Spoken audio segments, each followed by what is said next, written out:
ભારત માતા કી. મિત્રો આજે ખૂબ એટલે ખૂબ આજે આનંદ છે, કારણ કે હજારો યુવાન, લાખો યુવાનો, કરોડો યુવાનો આજે દિલ્હી જંતર મંતર ખાતે આંદોલન ઉપર બેઠા હતા. કેટલા દિવસથી બેઠા હતા. અને આપણા દેશના વૈજ્ઞાનિક સોનમ વાંગચુકજી કેટલા દિવસ માટે અનશન ઉપર બેઠા. મિત્રો આજે આ દેશના નામી અનામી નેતાઓ, ખાસ કરીને તો માન્ય કેજરીવાલજીએ ખૂબ એટલે ખૂબ સપોર્ટ આ આંદોલનને કર્યો. આમ આદમી પાર્ટીની પૂરા ભારતની ટીમ એકત્રિત થઈ અને તાકાતથી આજે CJPની સાથે રહી. મિત્રો આ જીત યુવાનોની છે, આ દેશના યુવાનોની જીત છે. અમે પણ આજે ગાંધીનગર ખાતે કોકરોચ આંદોલન ખાતે અમે પણ તેને સહયોગ કરવા માટે ગયા હતા.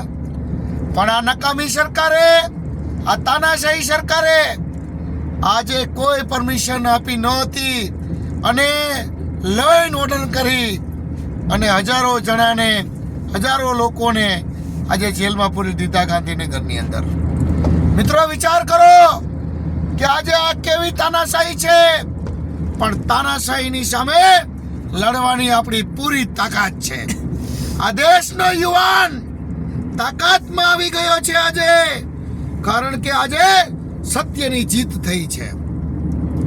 આજે હજારો, લાખો, કરોડો યુવાનો પૂરા દેશની અંદર આંદોલન ઉપર ઉમટી પડ્યા હતા અને લોકોની એક જ માંગણી ને લાગણી હતી કે શિક્ષણ મંત્રી ધર્મેન્દ્ર પ્રધાન રાજીનામું આપે. અને આજે સરકારને ઝૂકવું પડ્યું છે. જ્યારે અમારા ગુજરાતના પ્રદેશના નેતા ઈશુદાનભાઈ ગઢવી અનેક વખત કહે છે કે ઝુકાને વાલા ચાહીએ, દુનિયા લેકિન ઝુકાને વાલા ચાહીએ. અનેક વખત એના પ્રવચનોમાં ઈશુદાનભાઈએ કહ્યું છે અને આજે સાકાર વાત થઈ ગઈ છે. કારણ કે આજે અનેક લોકોને ભરોસો ન હતો. આ તાનાશાહી સરકારના લોકોને તો ખાસ ભરોસો નહોતો કે સરકાર કોદાપી નહીં ઝૂકે, પણ સરકાર યુવાનોની પાસે આજે ઝૂકી ગઈ છે.